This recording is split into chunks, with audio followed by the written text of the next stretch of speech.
Bonjour à tous et bienvenue sur la chaîne de Nanto le Gobelin Noob. Aujourd'hui on se retrouve avec notre fascicule 77 et avec la partie de peinture.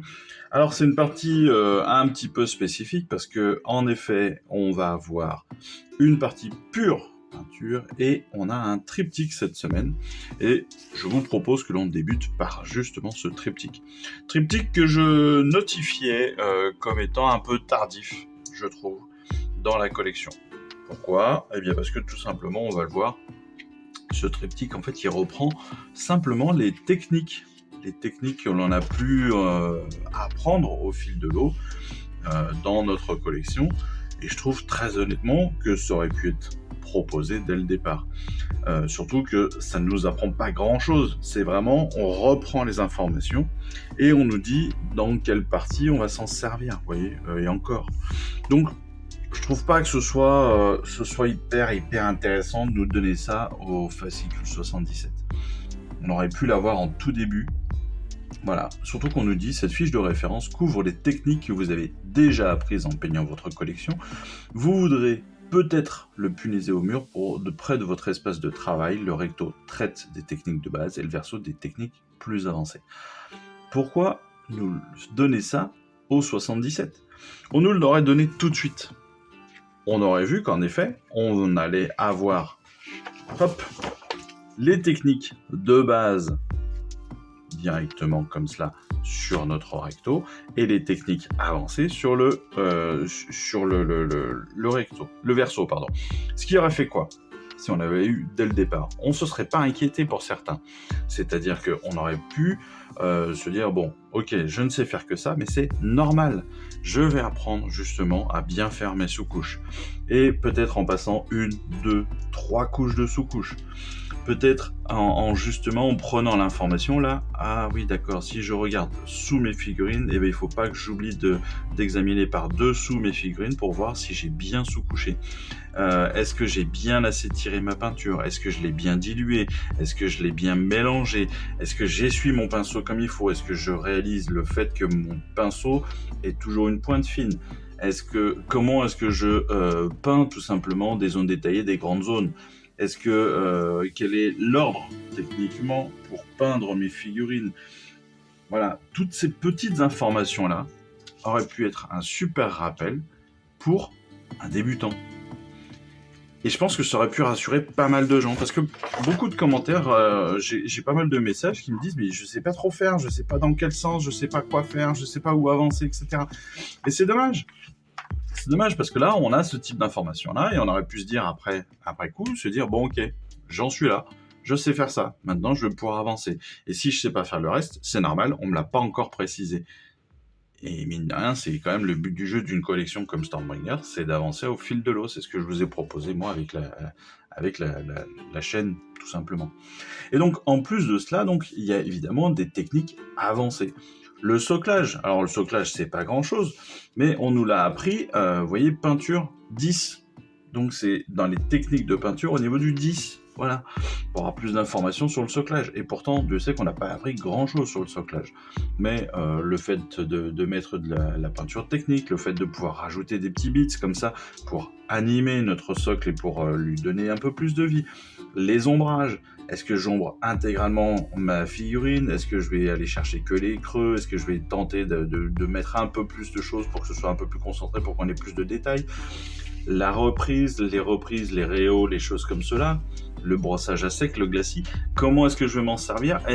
Quel est l'intérêt des choses ? Qu'est-ce que je vais attendre de ces différentes techniques ? Autant d'éléments qui auraient pu nous être utiles, encore une fois, dès le départ, pour savoir où est-ce que j'en étais dans ma pratique et accessoirement aussi dans la collection. Voilà, tout simplement. Mais bon, en tout cas, il est là, il est pas mal, c'est pas le truc le plus détaillé du monde, honnêtement je trouve que c'est pas le plus utile du monde, surtout encore une fois au niveau 77, mais bon, c'est un triptyque, il est là, il a le mérite d'exister. On passe maintenant à la partie peinture pure. Et sur cette partie de peinture pure, eh bien en fait on va reprendre certains détails de nos figurines. On commence par le sloggot. Et sur le sloggot, en fait, on a vu les premières peintures, normalement l'état où on en était, Vous savez, moi, la peinture est finie depuis bon nombre de mois maintenant, parce que j'ai un stock de peinture existant qui est assez important, parce que j'en rachète régulièrement et que j'aime bien en avoir. Et puis parce que à l'époque, je faisais les parties avec vous en direct, enfin pas en direct, mais j'enregistrais les parties avec mon acolyte ou en le faisant seul. Et donc, bien, je me faisais le devoir de peindre les figurines absolument terminées, en tout cas au maximum, pour faire ces parties. Mais ceci étant, pour ceux qui n'avaient pas avancé jusqu'au bout, qui avaient juste suivi les fascicules, nos figurines ne sont pas tout à fait finies. Et c'est pour ça que régulièrement, on nous propose de les reprendre, de les compléter. Ici, on nous propose de reprendre donc sur le Sluggot les dents, toutes les parties en fait osseuses, les dents, les ongles, et puis les choses comme cela, avec le Racerbone, et puis après qu'on va ombrer, on va texturer avec notre Skeleton Horde. On va reprendre les yeux, on va pouvoir aussi reprendre certaines parties de bois et de choses comme ça, de cheveux qu'on va avoir sur la potence, entre guillemets, sur notre porte-matériel, on va dire, au-dessus du Oda, voilà, c'est un Oda, je savais pas que ça existait, sur cette partie où on a vu qu'on avait des mains qui étaient empalées, une tête qui était empalée, peut-être qu'on va pouvoir justement reprendre un petit peu avec du Coelia, pour leur donner cet aspect un petit peu pourri. Voilà. Le Night Quester Flèche, va nous permettre de pouvoir amener et rehausser en fait les reliefs des différents cordages, du bois, des petites choses comme ça, des mèches supérieures, enfin des mèches de cheveux. Le Belor Brown pour le relief justement des bords du coussin, qui est juste sur le dos du Sluggot. Dawnstone, on a l'habitude maintenant pour tous les drapés noirs. Le Racerbone pour rehausser la peau, en fait, pour rehausser les muscles, revenir sur les arêtes des muscles et des choses comme cela, ou pour les coutures sur le coussin, par exemple, même pour rehausser les arêtes du tambour, voilà, des baguettes du batteur. On va revenir aussi, bien sûr, donc, sur nos mains, sur les cornes comme cela, avec du White Scare, ou même une autre couleur, ou du Corax White, bien sûr, pour ramener comme ça de la luminosité et contrecarrer les ombrages qu'on a pu faire. Voilà. Ensuite, on va aussi aller jusqu'au soclage, et sur le soclage, on va pouvoir simplement passer donc je vais retrouver le mot, de la gréliane, mais on va aussi pouvoir y amener des éléments de décor, des petites pierres, des choses comme cela, bien sûr. Et puis on va surtout finir notre assemblage, parce que encore une fois on était sur un sous-assemblage avec les différentes grottes qui étaient sur la passerelle. Voilà, ça c'est pour le Sluggot, mais pas seulement, parce qu'en fait on nous propose aussi de reprendre pas mal de petites choses. Sur les lampes, vous voyez, sur tout ce qui va être lumineux, on va pouvoir revenir comme ça, étape par étape, avec différentes couleurs et colorimétrie, j'allais dire. Donc on va revenir sur le Corax White, l'Averland, le Griffon orange, et puis le White Scare. Tout ça, petite étape par étape, on va faire des fondus soit en glacis, soit fondus carrément dans la masse, dans la peinture humide. Sur les capes, on sera principalement peut-être plus sur du brossage à sec. Et puis après, si on veut aller bien au-delà, si on veut ramener encore plus de texture, encore plus de réel, on va venir comme ça, vous voyez. Ils nous font reprendre, donc amener une couche de base d'Abaddon Black sur le pli central, histoire d'avoir en fait, c'est comme si vous représentez une dos de loup, entre guillemets, en tout cas de bête féroce. Vous allez avoir en fait la fourrure que vous voyez à plat qui sert de cape. Si vous la représentez sur un animal, forcément on va être comme ça. Donc on va avoir le corps comme cela, donc on va avoir une ligne peut-être un peu plus noire sur le haut, donc quand on la redresse et qu'on la remet à plat, la ligne noire sera bien au milieu, c'est ce qu'on nous propose de faire. Et puis après là on est sur en fait des mouvements, des lignes de colorimétrie et de couleur sur notre peau qui va en fait revenir sur le ventre, en fait, si vous voulez. Et quand on les ramène à plat, forcément, on va être sur les côtés. D'où cette proposition-là graphique. On va faire des rayures comme ça le long de la cape, avec le bord et les rayures, et puis on va venir sur des rayures un petit peu moins grandes avec le Racerbone, puis on va revenir après sur un Agrax Earthshade, histoire de bien ombrer tout cela, et puis après on va repasser un petit brossage sec, très doux, de Racerbone. Pourquoi est-ce que on revient sur un brossage à sec plus doux? Pour ne pas contrer, pour ne pas gommer l'ensemble de la peinture qu'on aura pu faire. L'idée, c'est de venir sublimer encore, de rajouter encore plus, mais de pas tout effacer. Il faut qu'on garde quand même l'esprit de nos rayures, en fait. Qu'elles soient plus tout à fait visibles, et ça, merci à la Agrax Earthshade, mais on va venir comme ça le rehausser, sublimer le tout avec notre Racerbone et avec notre brossage. On va venir aussi retravailler sur ce qu'on nous propose, les bannières. Alors, les bannières, c'est pas forcément quelque chose qui est facile à gérer. Pourquoi ? Parce que tout simplement, on a un petit peu comme les capes, un peu comme les fourrures, on a des ondulations dans notre bannière et donc parfois des zones qui sont un peu plus compliquées à aller chercher en termes de peinture. Ceci étant, voilà, on va pouvoir faire notre tour comme ça avec notre rétributeur, que l'on va venir ombrer avec notre Reckland, et puis on va pouvoir rehausser par derrière des petites pointes, ou en tout cas les liserés, de Stormhost Silver. Mais, si on veut aller beaucoup plus loin que cela, on peut, là on est presque sur... on est sur un traitement très simple, très facile. Ici, personnellement, c'est quelque chose que je ne fais pas. Je n'ai pas du tout la technique pour cela, mais quand on regarde le résultat final, on est sur un niveau qui est 100 fois supérieur à celui-ci. Là, on est très très simple. On se dit, voilà, on est sur du fil doré, magnifique, un petit peu vieilli avec le Reckland, un petit peu rehaussé avec le Stormhost Silver, super, ça passe très bien. Mais si on veut aller beaucoup plus loin, là, on est presque sur ce que l'on appelle du NMM, c'est-à-dire du MNM, du métallique non métallique, MNM, tout simplement.